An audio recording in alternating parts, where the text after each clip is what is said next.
Hello guys, క్రికెటర్లు పొగాకు మరియు ఆల్కహాల్ సంబంధిత ప్రకటనలు ఉండకుండా చూడాలని బీసీఐని కేంద్రం కోరింది. అయితే బీసీఐ దీనిపై ఎలా స్పందించిందో తెలుసుకోవాలనుకుంటే వీడియోని స్కిప్ చేయకుండా లాస్ట్ వరకు చూడండి.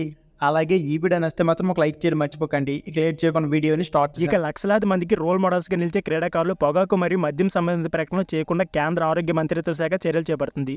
ఈ మేరకు బీసీఐ మరియు భారత క్రీడా ప్రాథమిక సంస్థ స్థాయిలకు సూచనలు చేస్తుంది. దేశంలోనే కాకుండా ప్రపంచవ్యాప్తంగా కోట్లాది మందికి క్రికెటర్లు మరియు అథ్లెట్లు మార్గదర్శకులను పేర్కొంది. బీసీఐ అధ్యక్షుడు రోజర్ బిన్నీ సాయి డైరెక్టర్ ఆఫ్ జనరల్ సందీప్ ప్రధాన్కు కేంద్ర ఆరోగ్య శాఖ డైరెక్టర్ అతుల్ గోయల్ లేఖ రాశారు. ఇకపోతే దేశంలో క్రికెట్ వ్యాప్తి కోసం బీసీఐ అనేక కార్యక్రమాలు చేపడుతుంది. క్రికెటర్లు మరియు అభిమానుల కోసం విధానాలు మరియు మార్గదర్శకాలను రూపొందించడంలో ఆ సంస్థ మంచి పనితీరు కనబరుస్తుంది. అయితే ఐపీఎల్ లేదా ఇతర క్రికెట్ మ్యాచ్ల సమయంలో పొగాకు మరియు ఆల్కహాల్ ప్రకటనలు చూడడం బాధాకరం. ఇలాంటి సమయంలో ప్రముఖ క్రికెటర్లు యాడ్లో కనిపించడం వల్ల యువతపై దృశ్యభావం పడే అవకాశం లేకపోలేదు. సంబంధిత అంశాలపై బీసీఐ దృష్టి సారించాలని కోరుతున్నాం. ఇలాంటి ప్రకటనలో క్రికెటర్లు పాల్గొనకుండా చూడాలని విజ్ఞప్తి చేస్తున్నాం.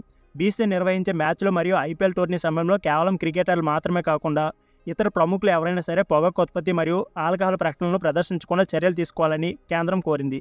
సో ఫ్రెండ్స్, ఇదే వీడియో. ఈ వీడియో నచ్చితే please like, share and subscribe channel. Thank you for watching.